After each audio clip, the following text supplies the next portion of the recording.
Ashok Leyland company की अगर ये दो गाड़ियां आ जाती तो छोटी गाड़ियों में टाटा विंगर, फोर्स ट्रैवलर और फोर्स अर्बिनिया का मार्केट, और बड़ी बसेस में खासकर वोल्वो, स्कैनिया और मर्सिडीज बेंज के साथ साथ सभी बसेस का मार्केट डाउन कर देती। जी हाँ, मैं बात कर रहा हूँ अशोक लेलैंड के ऐसे दो प्रोडक्ट्स के बारे में। अगर अशोक लेलैंड उन्हें आज भी लॉन्च करता है तो अशोक लेलैंड के पास इतनी बड़ी ब्रांड लेगेसी है, इतना बड़ा कस्टमर बेस है जो इन गाड़ियों को सुपर हिट बना सकता है। जिसमें पहली जो गाड़ी है ये है अशोक लेलैंड की बड़ा दोस्त सुपर। खासकर ये जो है एक सीएनजी वैन है जिसमें 12 सीटर कन्फिगरेशन आपको मिल जाता है। 12 सीटर की इस मिनी बस में या मिनी वैन में आपको वो फैसिलिटीज मिल जाती है जो एक अच्छे खासे वैन में मिलती है। अभी मार्केट में दो गाड़ियों का दबदबा बहुत है। अगर हम बात करें मीडियम बजट की तो यहाँ पर टाटा विंगर आ जाती है और फोर्स ट्रैवलर आ जाती है। अगर आप हायर सेगमेंट में जाना चाहते हैं तो आज के टाइम पे फोर्स अर्बिनिया भी काफी अच्छा ऑप्शन है। बट इन दोनों सेगमेंट को टक्कर देने आ रही थी अशोक लेलैंड की बड़ा दोस्त एक्सप्रेस सीएनजी। ऑटो एक्सपो में इसके बहुत सारे वीडियोस बने और वीडियोस जब यूट्यूब पर आते हैं किसी गाड़ी के तो उसकी हाइप बढ़ना शुरू हो जाती है। स्पेसिफिकली अगर ऑटो इन्फ्लुएंसर्स ने अगर किसी गाड़ी को टारगेट कर दिया तो उस गाड़ी की हाइप अपने आप बढ़ जाती है। वैसे ही इस गाड़ी के ऊपर बहुत सारे क्रिएटर्स ने वीडियोस बनाई और बहुत सारी व्यूज भी उस पर आए। बट दोस्तों हाइप रही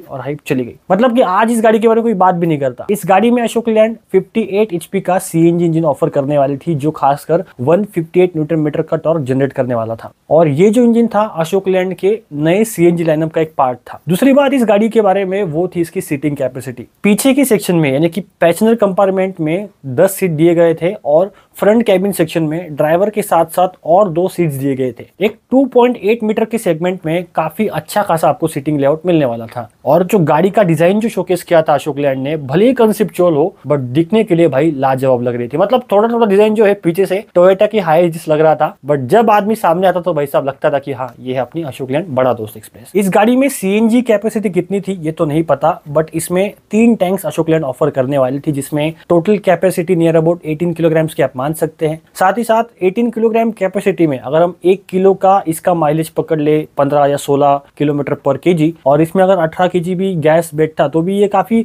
अच्छा खासा डिस्टेंस कवर कर पाती। खासकर इंटरसिटी एप्लीकेशन नहीं बट सिटी के अंदर कहीं जाना है, एयरपोर्ट पिकअप ड्रॉप एप्लीकेशंस के लिए काफी अच्छी गाड़ी हो सकती थी। बट भाई साहब अशोक लेलैंड को क्या हुआ यार, उन्होंने गाड़ी को लॉन्च ही नहीं किया। दूसरी गाड़ी आती है अशोक लेलैंड की मल्टी एक्सल बस चेसिस। और दोस्तों आप जो इस वीडियो को देख रहे हैं खासकर हमारे चैनल के जो सब्सक्राइबर्स है वो खासकर बसेस एंड ट्रक्स के अच्छे खासे टेक्निकल एक्सपर्ट है, ऐसा मैं मानता हूँ। तो आप मेरी बात समझ सकते हैं। अभी के टाइम पे इंडिया में front engine multi axle chassis नहीं है। मैं ट्रक की बात नहीं कर रहा हूँ, मैं यहाँ पर सिर्फ बसेस की बात कर रहा हूँ। बेसिकली क्या है, ट्रक और बस चेसिस में ज्यादा डिफरेंस नहीं है बट थोड़े सस्पेंशन और हाइट का डिफरेंस बस चेसिस में होता है। टेक्निकल चीजों को छोड़ दिया जाए तो 90% जो कंपोनेंट्स होते हैं बस चेसिस के वो सिमिलर ही होती है as compared to truck chassis. But थोड़े फार जो ओवरहैंग वगैरह होते हैं वो थोड़े बड़े होते हैं, सस्पेंशन सेटअप अलग होता है और खासकर जो प्लेसिंग होती है पार्ट्स की थोड़ी सी अलग होती है। बाकी ज्यादा डिफरेंस नहीं होते बस चेसिस में। मार्केट में इससे पहले फ्रंट इंजन बस चेसिस आ चुकी थी जिसमें पहली जो कंपनी थी वो थी मैन या मान आप कुछ भी कहे, बट इस कंपनी ने सबसे पहली front engine multi axle chassis India में लाई थी। उसे चलाया भी था और कुछ गुजरात के ऑपरेटर्स जिन्होंने उसके ऊपर बॉडी भी बनाई थी। इसके बाद दोस्तों front engine multi axle chassis का ट्रेंड इंडिया में शुरू होने वाला था पर बीच में ही उस ट्रेंड को गायब कर दिया। अशोक लेलैंड कंपनी ने कोरोना के समय में एरो कोच जो खासकर तमिलनाडु से बिलोंग करते हैं उनसे एक प्रकाश कपेला बनवाई। मतलब प्रकाश कपेला की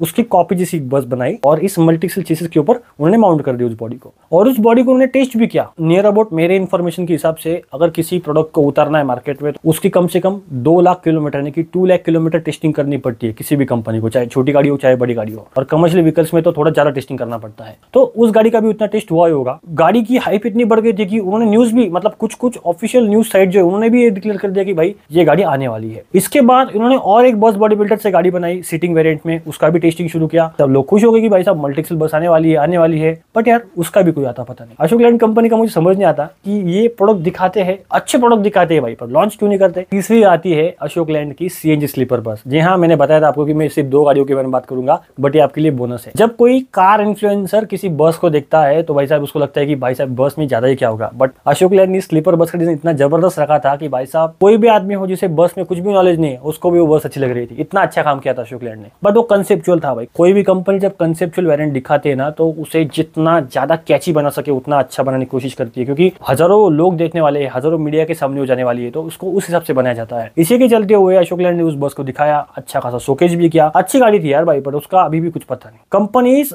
करती है लॉन्च, कंपनी लॉन्च करने की कोशिश करती है, टेस्टिंग भी कर लेती है पूरी, बट लॉन्च नहीं करती। अशोक लैंड बड़ा दोस्त एक्सप्रेस अगर आती है तो टाटा विंगर, फोर्स ट्रैवलर और खासकर अर्बिन कॉम्पिटिशन होने वाला है। अशोक लैंड अगर मल्टी एक्सल बस चेसिस लॉन्च करता है तो यकीन मानिए दोस्तों, जो बॉडी बिल्डर सिंगल एक्सल बस बॉडी को राजस्थान गुजरात लेकर वो एक्चुअल एग्जैक्ट 9600 कॉपी बना देंगे। अगर ओरिजिनल 9600 आ गई ना, तो ये अगर मल्टी एक्सल चेसिस पे बनी हुई अगर गाड़ी आ गई, पहचान नहीं पाओगे कि भैया ओरिजिनल कौन सी और डुप्लीकेट कौन सी। अगर अशोक लैंड या टाटा कोई भी ब्रांड अगर मल्टी एक्सल बस चेसिस लाता है मार्केट में अभी के टाइम पे, तो तबाही मचने वाली है, क्योंकि ऑपरेटर्स की डिमांड है। एक्स्ट्रा 6 स्लीपर बर्थ मिल रहे भाई, और क्या चाहिए। मतलब जिस बस में 36 स्लीपर बर्थ की कैपेसिटी है, अगर उसमें और 6 बर्थ ऐड कर दो तो 42 स्लीपर की अच्छी खासी क्षमता हो जाती है। इसकी वजह से प्रॉफिट भी बढ़ जाएगा ऑपरेटर का, और एक नया प्रोडक्ट हमारे इंडियन मार्केट को देखने को मिलेगा। तो अशोक लैंड से मेरी तहे दिल से हाथ जुड़ के विनती है कि जल्दी अपने प्रोडक्ट लॉन्च कीजिए, इंडियन मार्केट को आपकी जरूरत है। तो दोस्तों, आप इन गाड़ियों के बारे में क्या सोचते हैं, कमेंट करके जरूर बताइएगा। वीडियो देखने के लिए बहुत बहुत शुक्रिया। जय हिंद, जय भारत।